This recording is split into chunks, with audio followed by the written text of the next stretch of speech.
Hello बच्चों, चलिए प्रश्न को देखते हैं। प्रश्न है, निम्न में से कौन सा यौगिक सिस ट्रांस समझौता प्रदर्शित कर सकता है? विकल्प ए Ma3b, विकल्प बी MAA-2 और विकल्प सी MABCD और विकल्प डी MA4।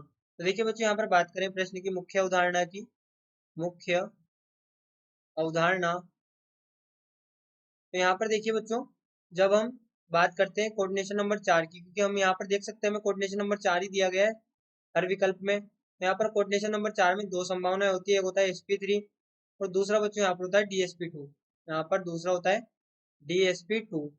अब यहाँ पर जो sp3 है, इसमें जो संरचना होती है चतुष्फलकीय होती है, चतुष्फलकीय। और बच्चों चतुष्फल की जो संरचना होती है, इसमें यहाँ पर सभी जो कोण है ये समान होते हैं। और जब यहाँ पर सभी कोण समान है, तो जब हम यहाँ पर लिगेंड की जो स्थिति है उसको चेंज करेंगे तो हर एक जगह से समान कोण पर होगा। और जब बच्चों सभी जगह समान कोण पर होगा, तो यहाँ पर हम कहेंगे कि ये ज्यामितीय समवयवता नहीं दर्शाएगा। ज्यामितीय समावयवता, ज्यामितीय समावयवता नहीं दर्शाएगा। वहीं पे बच्चों बात करें DSP2 की, जो कि वर्ग समतलीय होता है, वर्ग समतलीय, जिसमें कि बच्चों यहाँ पर ये ज्यामितीय समावयवी दर्शाएगा।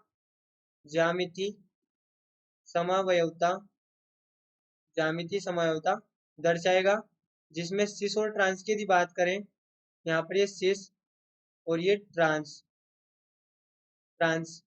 तो यहाँ पर देखिए बच्चों, जब हम बात करते हैं सिस और ट्रांस की, तो देखिए यहाँ पर बात करें हमारे विकल्पों में, तो विकल्प हमें जो पहला दिया गया है MA3B दिया गया है। अब बच्चों यदि MA3B की बात करें, तो यहाँ पर ये हमारे पास में वर्ग होगा, तो वर्ग समतली कर रहे हैं क्योंकि वर्ग है।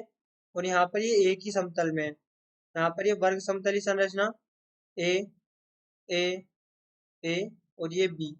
अब बच्चों यहाँ से देखें, यदि मैं बी की पोजीशन को चेंज करें, यदि हम बी की पोजीशन को चेंज करें बच्चों यहाँ पर, और बी को चेंज करके ए की जगह ले आए और यहाँ पर ए को लिख दे, तो भी देखिए अभी भी बी जो था वो ए से उसी एंगल पे है, ए से उसी एंगल पे है बस ये।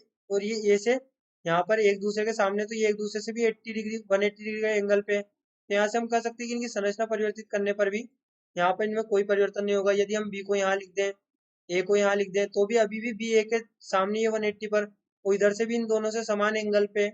तो यहाँ से हम कह सकते हैं कि ए बी यहाँ पर A3B यहाँ पर ज्यामितीय समावयवी नहीं दर्शाएगा। वहीं पर देखिए अगला जो बात करें, यहाँ पर विकल्प जो हमें दिया गया है MA-2, MAA- और यहाँ पर ये 2। अब बच्चों यहाँ पर देखिए, जो हमारे पास में संरचना है, यहाँ पर ये इस प्रकार से जो संरचना हमें दी गई है, हमारे पास में वर्ग समतली संरचना होती है M, यहाँ पर ये।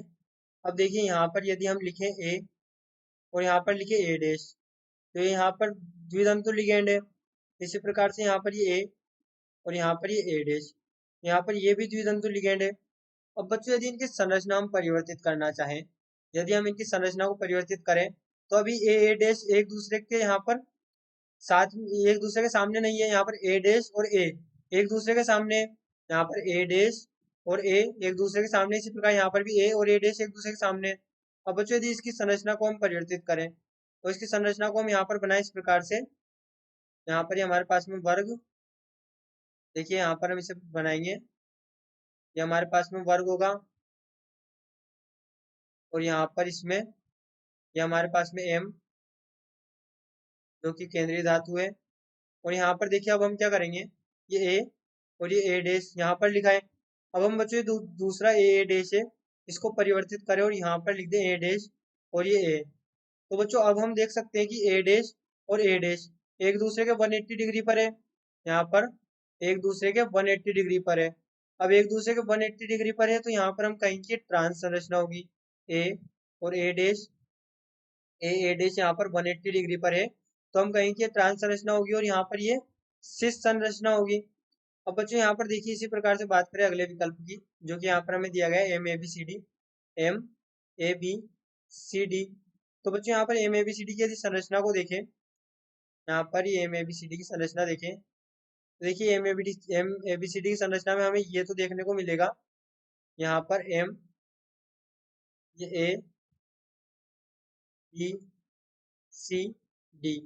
अब बच्चों यदि हम यहाँ पर अभी देखें तो ए डी के सामने और बी सी के सामने।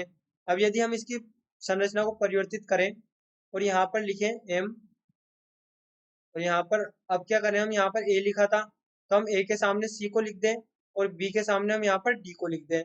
अब बच्चों यहाँ से हम देख सकते हैं कि ए के सामने सी आ गया और बी के सामने डी आ गया, तो इसका अर्थ हुआ कि यहाँ पर ज्यामिति तो परिवर्तित कर रहे हैं, अपनी ज्यामिति में परिवर्तन हो रहा है, इसलिए ज्यामिति समावयवी तो होंगे, ज्यामिति समावयवी है।